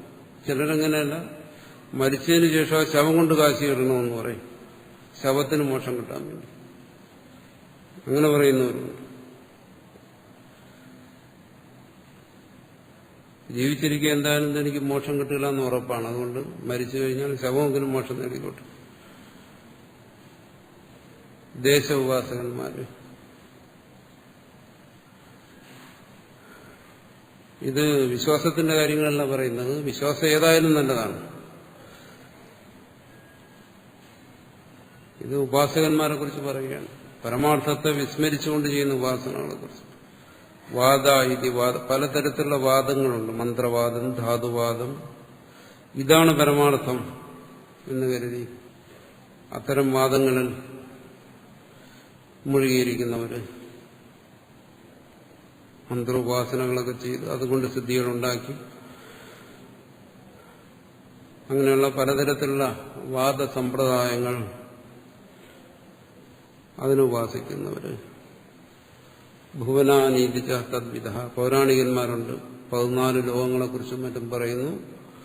അതിൽ ഭൂർഭുവസ്വ, ഇങ്ങനെ മേലോട്ട് താഴോട്ട്, അതല വിതല സുതല രസാതല തടാതല പാതാളം, ഇങ്ങനെയൊക്കെ പറഞ്ഞ് താഴോട്ടുള്ള ലോകങ്ങൾ, അവിടേക്കുള്ള പോക്ക് വരവുകളെക്കുറിച്ച്, അതും ചെയ്യേണ്ട കർമ്മങ്ങളെക്കുറിച്ച്, ഉപാസനകളെക്കുറിച്ച്, ഇങ്ങനെ ഭുവന ഉപാസകന്മാര് കുറച്ചുകൂടി മനയിതി മനോവിധ. ഇതെല്ലാം വേണ്ടാത്തതാണ്. വേണ്ടാത്ത കാര്യങ്ങൾ നമ്മളെ ബോധ്യപ്പെടുത്തുകയാണ്. കാരണം ജീവന്മാർ കൂടുതൽ നിൽക്കുന്ന ഈ വേണ്ടാത്ത കാര്യങ്ങളിലാണ്. അതുകൊണ്ട് പറയുന്നു മന ഇതി മനോവിധ, മനസ്സിനെ ഉപാസിക്കുന്നവരുണ്ട്. അതാണ് പരമാർത്ഥം. മനസ്സിനപ്പുറമൊന്നുമില്ല. കാരണം മനസ്സിലൂടെയാണ് എല്ലാം അറിയുന്നത്. മനസ്സിലാണ് ജ്ഞാനവും അജ്ഞാനവും എല്ലാം. മനസ്സിലാണ് ബന്ധവും മോക്ഷവും എല്ലാം. അതുകൊണ്ട് മനസ്സാണ് മുഖ്യം എന്ന് കരുതി മനസ്സിനെ ഉപാസിക്കുന്നവരുണ്ട്.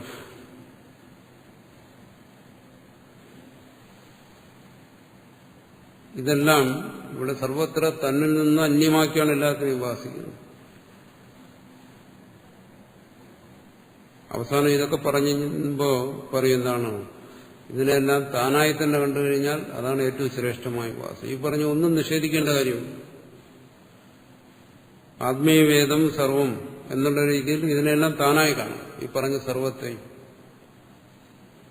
എന്നാൽ അവിടെ നിഷേധിക്കാനൊന്നുമില്ല. അന്യമായി കാണുകയാണെങ്കിലോ നേതി നേതി, ഇതൊന്നുമല്ല ഉപാസന. മനസ്സല്ല, ഭൂതങ്ങളല്ല, വാദമല്ല, കാലമല്ല, ദേശമല്ല.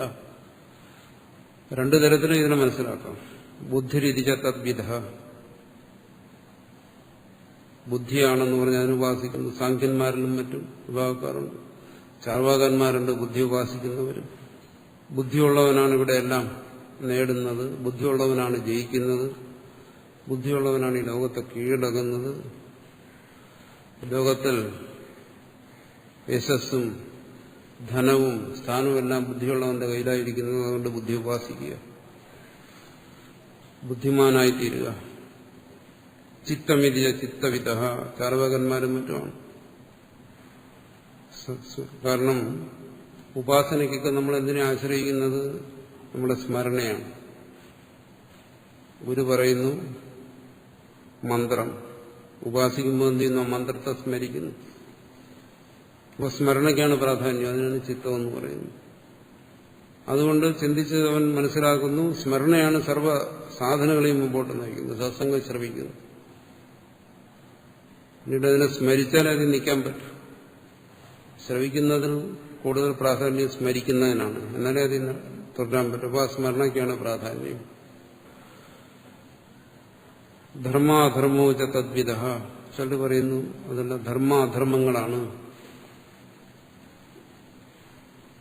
അതാണ് ധർമാധർമ്മങ്ങളെ വേർതിരിച്ചറിഞ്ഞ് ധർമ്മത്തെ മാത്രം അനുഷ്ഠിക്കുക എന്ന് പറഞ്ഞ് ധർമാനുഷ്ഠാനത്തിൽ ധർമാനുഷ്ഠാന വ്യഗ്രതയിൽ ധർമ്മത്തെ മാത്രം അനുഷ്ഠിക്കാൻ അത് ഉപാസനയായിട്ടെടുക്കുന്നു.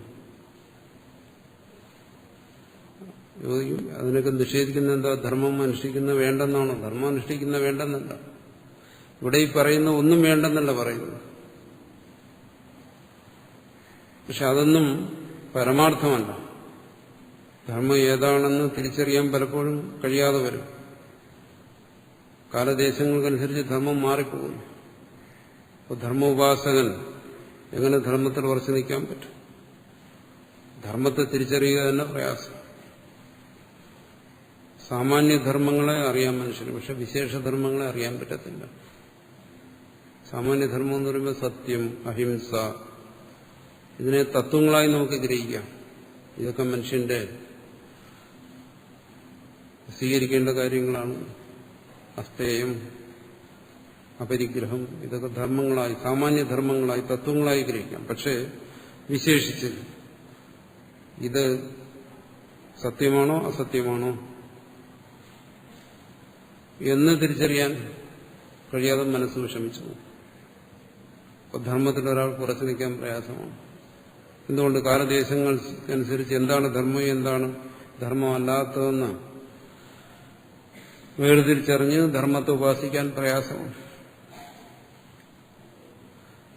പഞ്ചവിംശക ഇത്യേകേ 25 തത്വങ്ങളുണ്ടെന്ന് പറയുന്നു സാഖ്യന്മാരും മറ്റും. പ്രകൃതി, പുരുഷൻ, അഹന്തത്വം, മഹത്തത്വം, ഇന്ദ്രിയങ്ങൾ, ഭൂതങ്ങൾ, വിഷയങ്ങൾ, മനസ്സ്, ഇങ്ങനെ 25 തത്വങ്ങൾ. അതിനുപാസിക്കുന്നവരുണ്ട്. ഷഡ് വിംശയിതിജാപരേ 26. അതിനോട് ഈശ്വരനെയും കൂടെ ചേർത്ത് പാതഞ്ജലന്മാരും മറ്റും ഉപാസിക്കുന്നു. ഏകത്രിംശക ശൈവന്മാരും മറ്റും അതിനോട് കുറച്ചുകൂടി ചേർത്ത് 31 തത്വങ്ങൾ ഉപദേശിക്കുന്നു.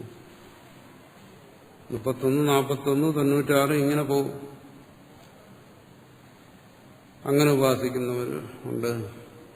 അനന്തയിതി ചാപരേ, അനന്തമായ തത്വങ്ങൾ ഉപാസിക്കുന്നു. തത്വങ്ങൾ അനന്തമാണ്, എണ്ണമില്ല. അതുകൊണ്ട് അനന്തമായ തത്വത്തെ അനന്തഭാവനയിൽ ഉപാസിക്കുക. അനന്തതയെ ഉപാസിക്കുന്നു എന്നും മറ്റും പറയുന്നുണ്ട്. എന്താ അനന്തതയെ ഉപാസിക്കുന്ന മോശമാണോന്ന് ചോദിക്കും. അനന്തത എന്ന് പറയുമ്പോൾ എന്തായി? തന്റെ മനസ്സിന്റെ ഭാവന. തന്റെ മനസ്സിന്റെ ഭാവന എന്ന് പറയുമ്പോൾ അത് തന്നിൽ നിന്ന് അന്യമായി. തന്നെ വിട്ടുള്ള അനന്തതയെ ഉപാസിച്ച പോയി, പ്രയോജനമില്ല. താൻ സ്വയം അനന്തനാണെങ്കിൽ എന്ന് ധരിച്ചു കഴിഞ്ഞാൽ ശരി. ലോകാൻ ലോകവിത്ത, ഈ ലോകത്തെ തന്നെ ഉപാസിക്കുന്നു ലൗകികന്മാരെ. ഈ കാണുന്നതൊക്കെ തന്നെ തത്വം, ഇതിനപ്പുറം തത്വമൊന്നുമില്ല. പറയാനുണ്ടല്ലോ, തിന്നുക, കുടിക്കുക, രമിക്കുക, മരിക്കുക, ഇത് തന്നെ, ഇതിനപ്പുറം ഒന്നുമില്ല. ലോകവിത്തുക്കൾ. ഇവിടെ എന്തൊക്കെ സമ്പാദിക്കാമോ അതൊക്കെ സമ്പാദിച്ച് സൂഹിക്കുക എന്ന് വരുന്നവരാണ് ലോകവിത്തുക്കൾ. അതുണ്ട്. പലതരത്തിലുള്ള ചിന്താഗതികളുള്ളത്. ഏതെല്ലാം തരത്തിൽ മനുഷ്യന് ചിന്താഗതികൾ വരാമോ അത് പരമാർത്ഥത്തെ ബോധിക്കുകയാണ് തന്നെ. ആശ്രമായത് തദ്വിധ, ചെന്ന് പ്രാധാന്യപ്പെടുന്ന ആശ്രമങ്ങൾക്കാണ്. ബ്രഹ്മചര്യം ആശ്രമം, അതിലഭിമാനിക്കുക. ഗാർഹസ്ഥ്യാശ്രമം, അതിലെ ധർമ്മങ്ങൾ, അതിലഭിമാനിക്കുക. സന്യാസാശ്രമം, അതാണ് കേമം എന്ന് കരുതുന്നു. ആശ്രമത്തിൽ നിഷ്ഠ, തത്വത്തിലല്ല.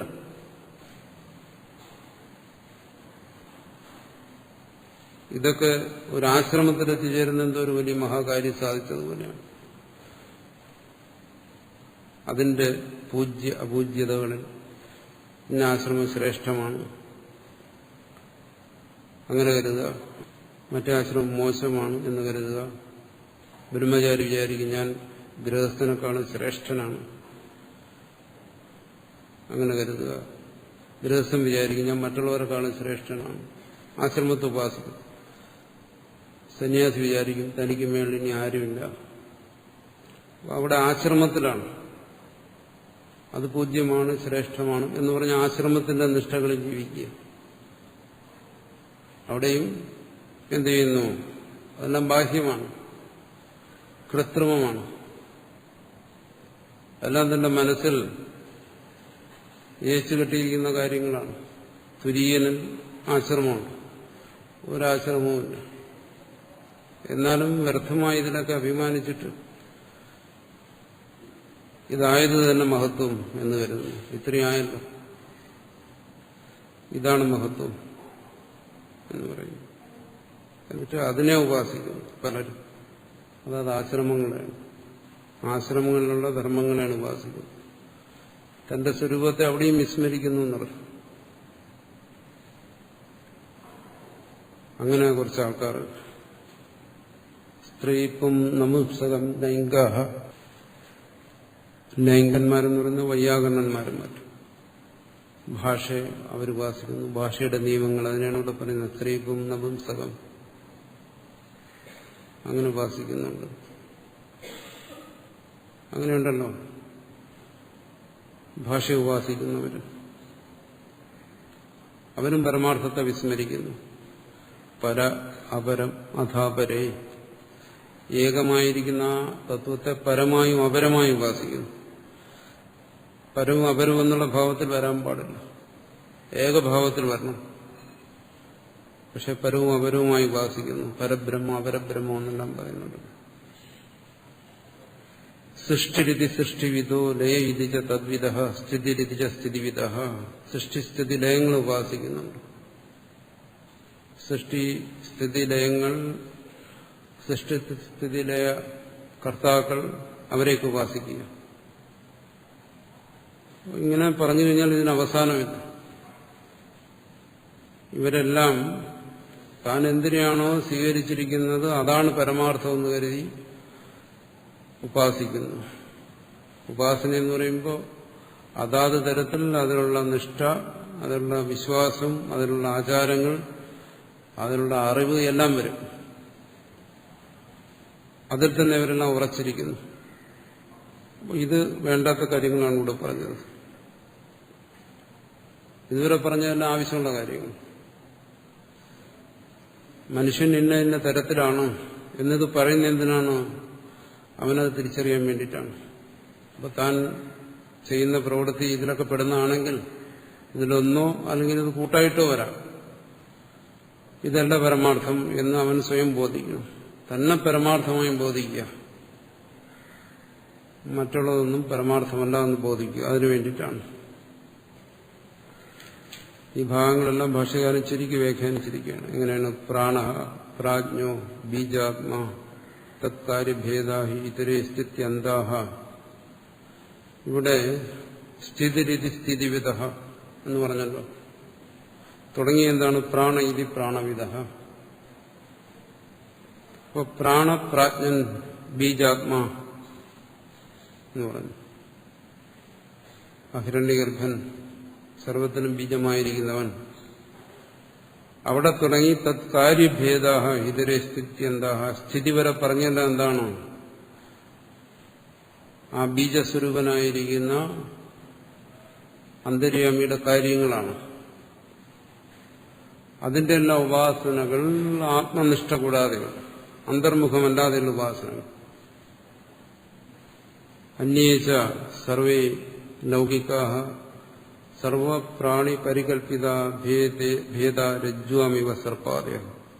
ഈ സർവവും എന്താണ്? ഈ ജീവന്റെ കൽപ്പനകളാണ്, കൽപ്പിത ഭേദങ്ങളാണിത്. ഇതെല്ലാം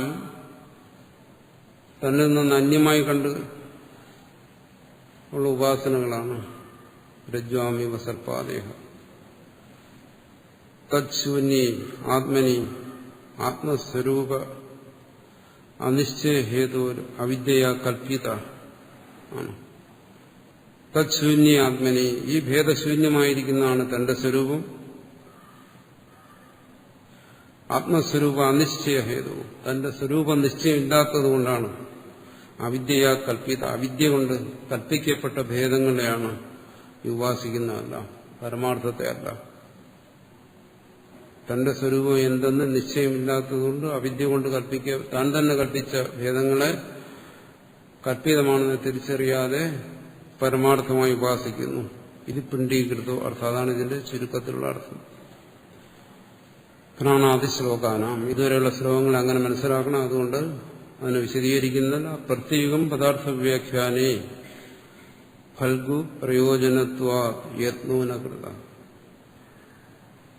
പദാർത്ഥ വ്യാഖ്യാനം, ഇതിന്റെ പദാർത്ഥ വ്യാഖ്യാനത്തിന്റെ ആവശ്യമില്ല. കാരണം ഇത് സ്പഷ്ടമാണ് കാര്യങ്ങൾ, ഓരോരുത്തരും ചെയ്യുന്ന കാര്യങ്ങളാണ്. അതുകൊണ്ട് അതിനെ കൂടുതൽ ബോധ്യപ്പെടുത്തേണ്ട കാര്യമില്ല. നിഷേധിക്കാൻ വേണ്ടി മാത്രം പറഞ്ഞതാണ്. ഫൽഗു എന്നുവെച്ചാൽ അല്പപ്രയോജനമുള്ളതാണ് വ്യാഖ്യാനം കൊണ്ട്. യത്നോനകൃത, അതുകൊണ്ട് ഇതിനുവേണ്ടി കൂടുതൽ പരിശ്രമം ഇവിടെ ചെയ്തിട്ടില്ല. 20 മുതൽ 28 വരെയുള്ള കാര്യങ്ങളെ നിഷേധിക്കേണ്ട കാര്യങ്ങളാണ് പറഞ്ഞിരിക്കുന്നത്. അത് ഓരോരുത്തർക്കും അനുഭവമുള്ള കാര്യങ്ങളാണ്. അതിനെ ഓർമ്മിപ്പിക്കുന്നു എന്നേ ഉള്ളൂ. ഇത് ഒന്നോ അല്ലെങ്കിൽ ഇതെല്ലാം കൂടി ചേർന്നുമുള്ള ഉപാസനകളിലാണ് സർവരും മുഴുകിയിരിക്കുന്നത്.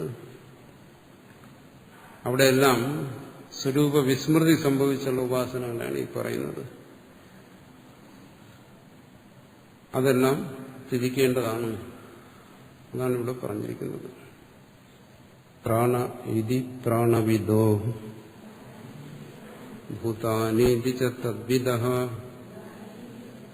ഗുണ ഇതി ഗുണവിദഃ തത്വാനീതി ച തദ്വിദഃ പാദ ഇതി പാദവിദോ വിഷയ ഇതി തദ്വിദഃ ലോക ഇതി ലോകവിദോ ദേവാ ഇതി ച തദ്വിദഃ വേദ ഇതി വേദവിദോ യജ്ഞ ഇതി ച തദ്വിദഃ ഭോക്തേതി ച ഭോക്തൃവിദോ ഭോജ്യമിതി ച തദ്വിദഃ സൂക്ഷ്മ ഇതി സൂക്ഷ്മവിദഃ സ്ഥൂല ഇതി ച തദ്വിദഃ മൂർത്ത ഇതി മൂർത്തവിദഃ അമൂർത്ത ഇതി ച തദ്വിദഃ കാല ഇതി കാലവിദോ ദിശ ഇതി ച തദ്വിദഃ വാദ ഇതി ച വാദവിദോ ഭുവനാനീതി തദ്വിദഃ മന ഇതി മനവിദോ ബുദ്ധിരിതി ച തദ്വിദഃ ചിത്തമിതി ചിത്തവിദോ ധർമാധർമ്മോ ച തദ്വിദഃ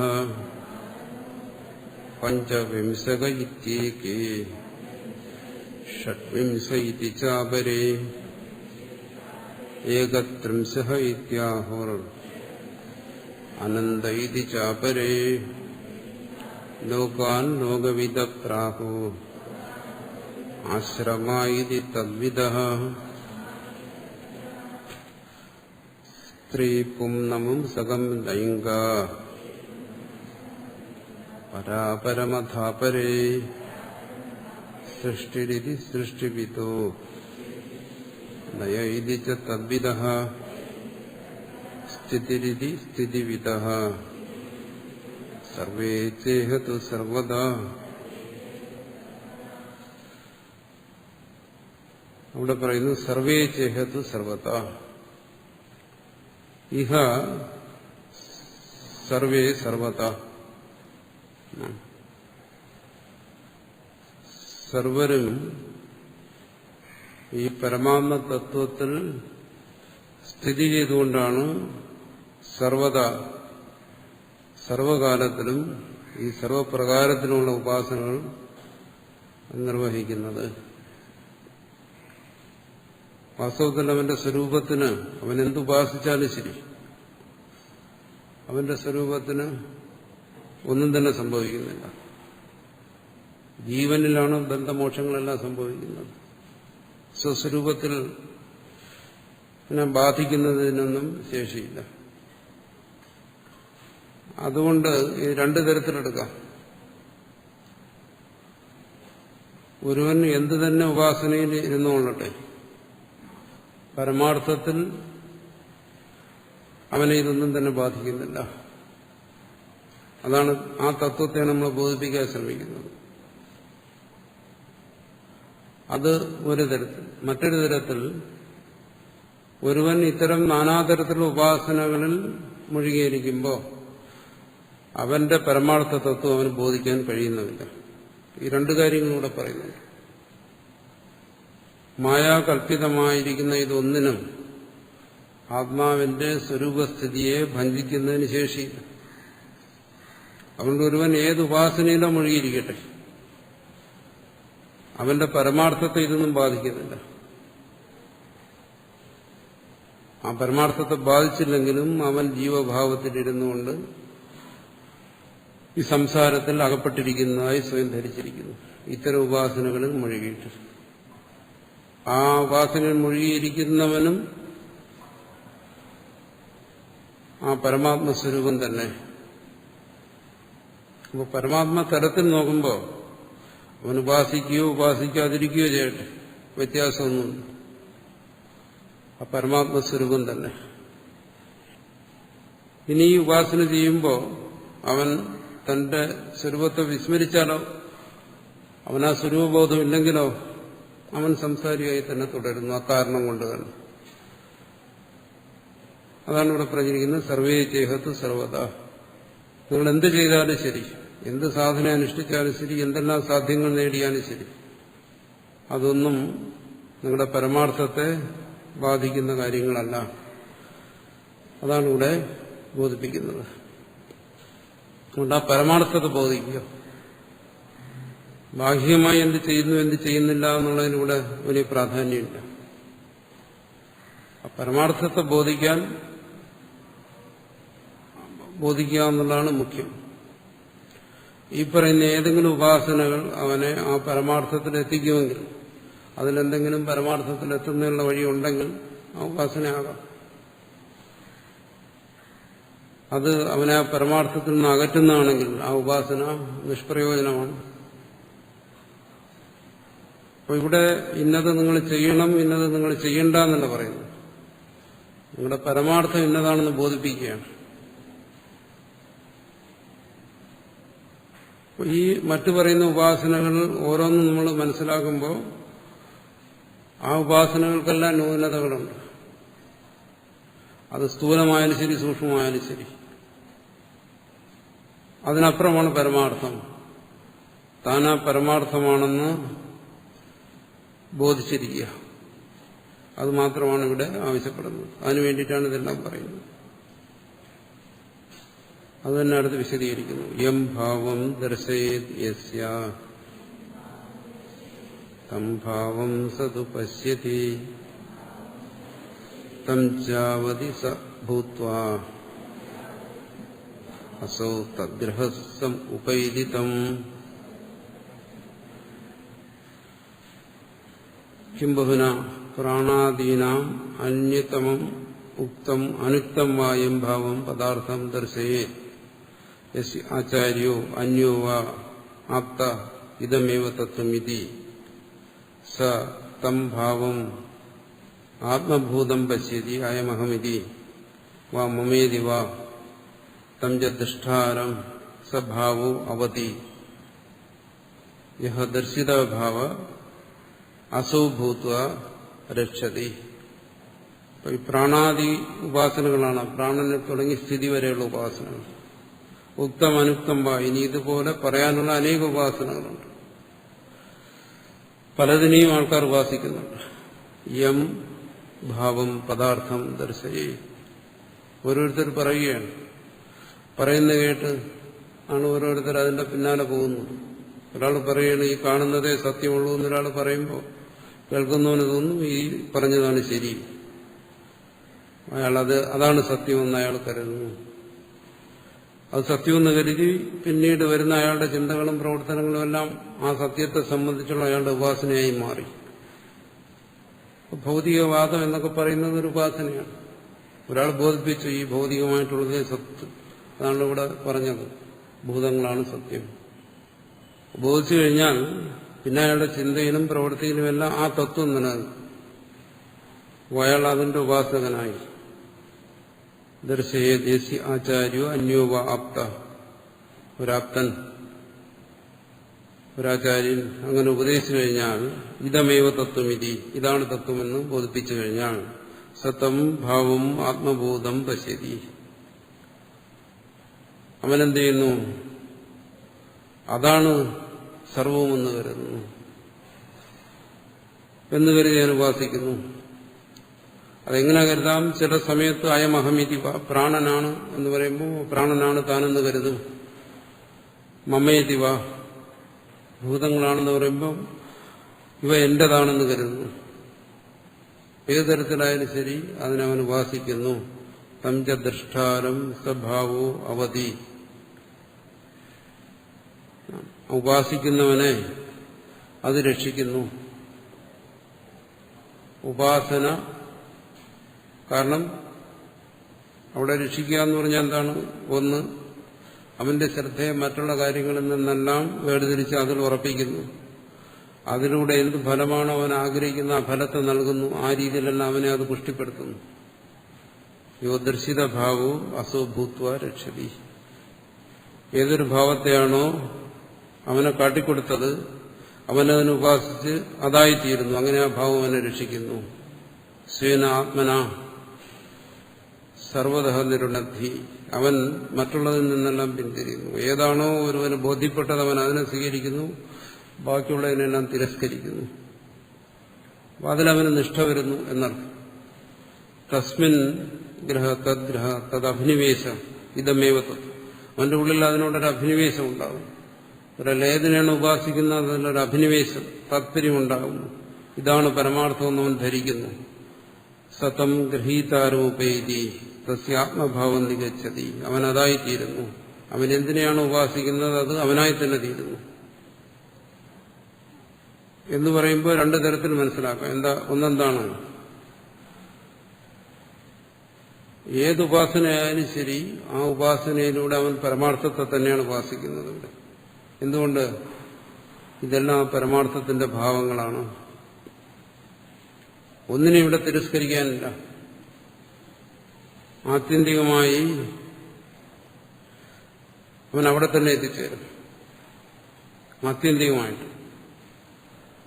പക്ഷെ ആ തത്വത്തെ അവൻ ഗ്രഹിച്ചിരിക്കുന്നു. ഒന്നിന്റെ തന്നെ വിഭിന്ന ഭാവങ്ങളാണ് ഈ കാണുന്നതല്ല. അതാണ് ആത്മീയവേദം സർവം എന്ന് വരുമ്പോൾ ഇവിടെ ഒന്നിനെയും നിഷേധിക്കാനില്ല, ഒന്നിനെയും ശരിയെന്നോ തെറ്റെന്നോ പറയാനില്ല. അവന്റെ എല്ലാ ഉപാസനകളിലും എല്ലാ അനുഷ്ഠാനങ്ങളിലും എല്ലാം അവൻ പ്രാപിക്കുന്ന ഒന്നിനെ തന്നെ. പക്ഷെ അത് എവിടെ? ആത്മീയവേദം സർവം എന്നുള്ള ഭാവത്തിലേ ഉള്ളൂ. മറിച്ചാണെങ്കിലോ നേരി ഇതിനെല്ലാം നിഷേധിക്കേണ്ടി വരും. ഇതൊന്നുമല്ല പരമാർത്ഥം എന്ന് ബോധിപ്പിക്കേണ്ടി വരും. ആ രണ്ടു തരത്തിലും ഇവിടെ മനസ്സിലാക്കാം. ആ രണ്ടു തരത്തിലും മനസ്സിലാക്കുന്നതിനാണ് അടുത്ത് പറയുന്ന മൂഢന്മാരെന്നും വിദ്വാൻമാരെന്നും. ആത്മീയവേദം സർവം എന്നുള്ള ബോധത്തിലാണെങ്കിൽ അവൻ ഒന്നിനെയും അവനെ നിഷേധിക്കേണ്ടതായിട്ടില്ല. അല്ല, നാനാത്വ ബോധത്തിലാണെങ്കിലും അവൻ മൂഢനാണ്. അപ്പോൾ അവൻ ഇതിനെയൊക്കെ നിഷേധിക്കേണ്ടി വരും. ആത്യന്തികമായ എന്താണ്? ആത്മനിഷ്ഠയാണ് ഇവിടെ ഉദ്ദേശിക്കുന്നത്, സ്വരൂപബോധമാണ് ഉദ്ദേശിക്കുന്നത്. അത് നേതി എന്നുള്ള രീതിയിലുമാകാം, ആത്മീയവേദം എന്നുള്ള രീതിയിലുമാകാം. സർവത്തെയും നിഷേധിച്ചുകൊണ്ടുമാകാം, ഒന്നിനെയും നിഷേധിക്കാതെയാകാം.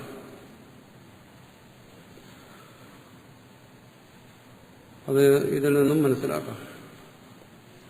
ഏതൊരു ഉപാസനയായാലും ശരി അതിന്റെ ഏതെങ്കിലും ഒരു അംശങ്ങളിൽ നല്ല വശങ്ങൾ കാണും. ആ ഉപാസന തന്നെ അവനെ കുറെ മുന്നോട്ട് കൊണ്ടുപോകും. ശരിയായ രീതിയിലല്ലെങ്കിൽ അതിന്റെ ദോഷങ്ങൾ അവനെ ദോഷഫലത്തെ കൊടുക്കും. പക്ഷെ നന്മ ഇല്ലാതിരിക്കത്തില്ല. നന്മ തിന്മകളുടെ ഏറ്റക്കുറച്ചിലേ കാണും. ഏതൊരു ഉപാസനയ്ക്കായാലും മനസ്സിന്റെ ഏകാഗ്രത വേണം. അപ്പോൾ മനസ്സിന്റെ ഏകാഗ്രത എന്നുള്ളതിനൊക്കെ എല്ലാ ഉപാസനകൾക്കും ഗുണമുണ്ട്. പക്ഷെ അത് ദോഷഫലത്തെ ഉണ്ടാക്കുന്നത്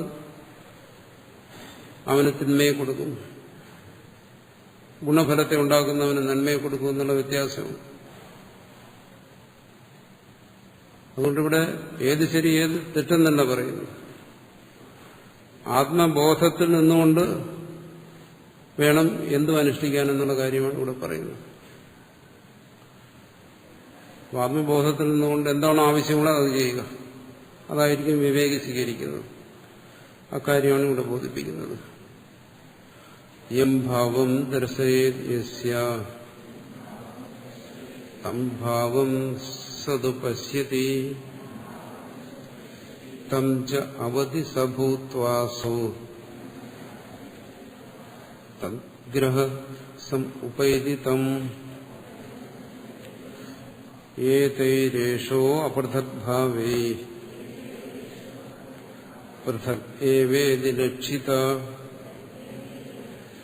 ഏവം യോ വേദ തത്വേന കൽപ്പയേസോ വിസംഗിതഃ ഏതേ ഹി പ്രാണാദിഭിഃ ആത്മനോ അപൃഥഗ്ഭാവൈഃ അപൃഥഗ്ഭൂതൈഃ ഏഷ ആത്മാ രജ്ജുരിവ സർപ്പാദി വികൽപ്പനാരൂപൈഃ പൃഥഗേവേതി ലക്ഷിതോ അഭിലക്ഷിതോ നിശ്ചിതോ മൂഢൈഃ. ഇവിടെ പറഞ്ഞ പ്രാണൻ മുതൽ സ്ഥിതി വരെയുള്ള ഈ ഭാവങ്ങൾ ഇതിനാണല്ലോ ഉപാസിക്കുന്നത്. പ്രാണാദിഭിർ ആത്മനോ അപൃഥഗ്ഭാവൈ. ഇത് വാസ്തവത്തിൽ എന്താണ്? ഇതെല്ലാം തന്നിൽ നിന്ന് അന്യമല്ലാത്തവയാണ്. തന്റെ തന്നെ വിഭിന്ന ഭാവങ്ങളാണ്. ഏഷ ആത്മാ രുചിരുക സർപ്പാദി വികൽപ്പനാരൂപേഹി. ഇതെന്താണ്? കൽപ്പനകൾ കൊണ്ട് തന്നെ അന്യമായി തോന്നുകയാണ്. പൃഥക് ഏവേദി ലക്ഷിത അഭിലക്ഷിത നിശ്ചിത. ഇതെല്ലാം വേറെയാണെന്ന് കണ്ട് ഉപാസിക്കുന്നത് അതാണ് മൂഢത. വാസ്തവത്തിൽ ഇതൊന്നും പ്രാണൻ തുടങ്ങി ഈ ഉപാസനയ്ക്ക് വിഷയമായിരിക്കുന്ന ഒന്നും തന്നെ വിവേകികളെ സംബന്ധിച്ചിടത്തോളം തന്നെ നിന്ന് അന്യമല്ല.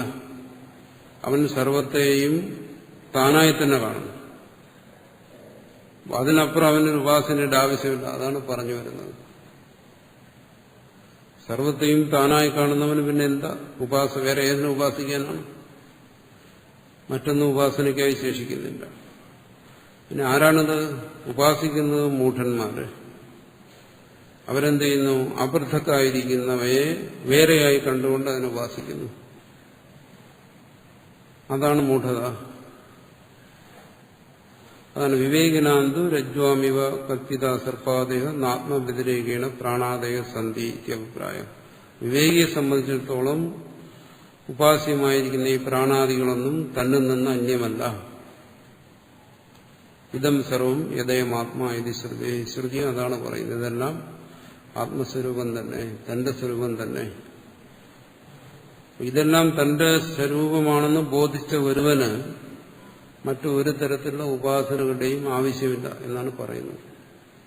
അത് ബോധിച്ചാൽ ഏവം ആത്മം വ്യതിരേകേണ അസത്വം രജ്ജു സർപ്പവത് ആത്മനി കൽപ്പിതാനാം.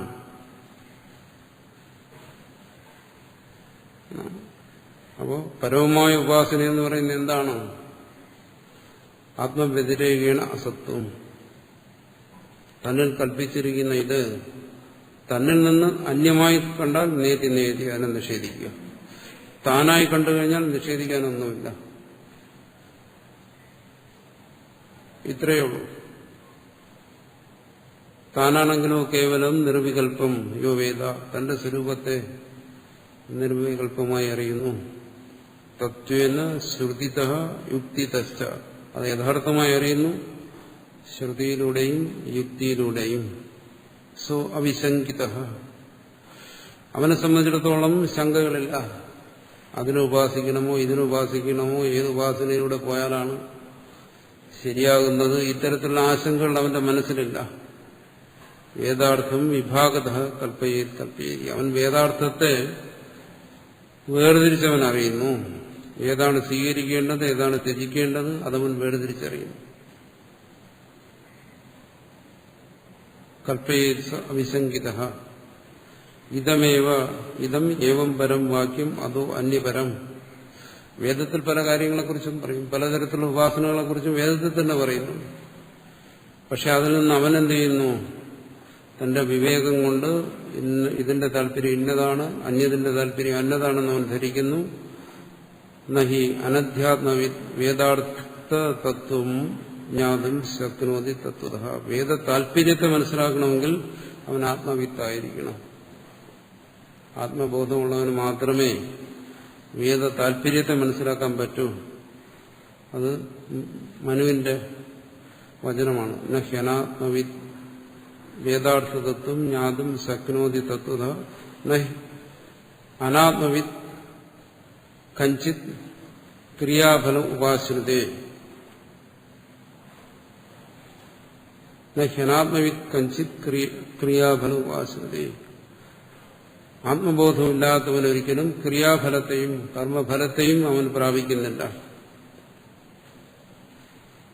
ഇത് ഈ മാനവം വചനം മനു ആ കാര്യം പറഞ്ഞിട്ടുണ്ട്. ക്രിയാഫലത്തെ പ്രാപിക്കുന്നതിനും ആത്മബോധം ആവശ്യമാണ്. എന്നവിടെ പറയുന്നതിന്റെ താല്പര്യം എന്താണ്? ശരീരത്തിൽ നിന്നും ഭിന്നമായിരിക്കുന്ന ഒരു ആത്മാവിനെ ധരിച്ചാലേ കർമ്മശേഷം ആത്മാവ് കർമ്മഫലത്തെ പ്രാപിക്കുന്നു എന്നുള്ള ബോധം ഉണ്ടാകത്തുള്ളൂ, കർമ്മകാണ്ഡത്തിന് വേണ്ടി. അപ്പൊ കർമ്മകാണ്ഡത്തെ സംബന്ധിച്ചുള്ള ബോധത്തിനും ആത്മബോധം ആവശ്യമാണ്. ഇനി ഈ സർവക്രിയാഫലങ്ങളിൽ നിന്നും മോചിക്കുന്നതിനും ആത്മബോധം ആവശ്യമാണ്. അവിടെ ഇത് ആത്മാവിലുള്ള കൽപ്പനകളാണെന്നറിയും. രണ്ട് രീതിയിലായാലും ശരി, വേദ താല്പര്യത്തെ മനസ്സിലാക്കണം. എന്നുവെച്ചാൽ വേദത്തിന്റെ പൂർവ്വകാണ്ഡത്തെയും ഉത്തരകാണ്ഡത്തെയും മനസ്സിലാക്കണമെങ്കിൽ അവിടെ ആത്മബോധം കൂടിയേ തീരും. പൂർണ്ണമായ ആത്മബോധം ഉത്തരകാണ്ഡത്തിൽ നിന്നാണ് ഉണ്ടാകുന്നത്.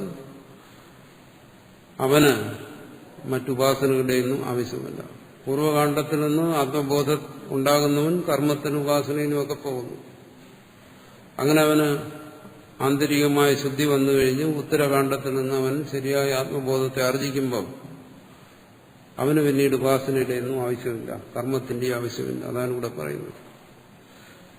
അവൻ നിശങ്കനായി യാതൊരു ശങ്കകളും കൂടാതെ പരമാർത്ഥത്തെ ബോധിക്കുന്നു. അതുകൊണ്ട് ഇത്തരം ഉപാസനകളുടെ നിലയെക്കുറിച്ച് പറയുകയാണ്. ഉപാസനകളെ പാടെ നിഷേധിക്കുക, അതിനാണ് വേദത്തെ കൂടി കൊണ്ടുപോകുന്നത്. ഉപാസന ആവശ്യമുള്ളവർക്കതാകാം, പക്ഷെ പരമാർത്ഥത്തെ ബോധിക്കുന്നവന് ഉപാസനയുടെ ആവശ്യമില്ല. അതാണ് ഇവിടെ പറയുന്നത്.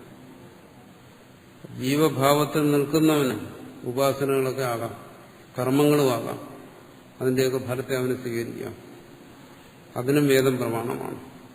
ആ ജീവഭാവത്തെ വിട്ടവന്, തന്റെ സ്വരൂപത്തെ ബോധിച്ചവന് കർമ്മത്തിന്റെ ഉപാസനയുടെ ആവശ്യമില്ല. അവൻ ആത്മനിഷ്ഠനായി തന്നെ ഇരിക്കുന്നു.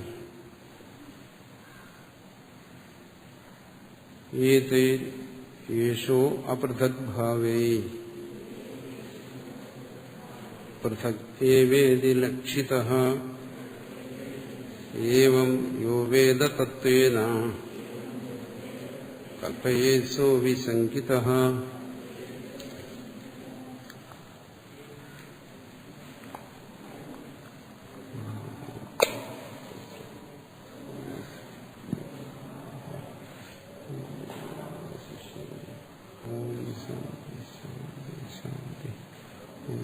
Thank you.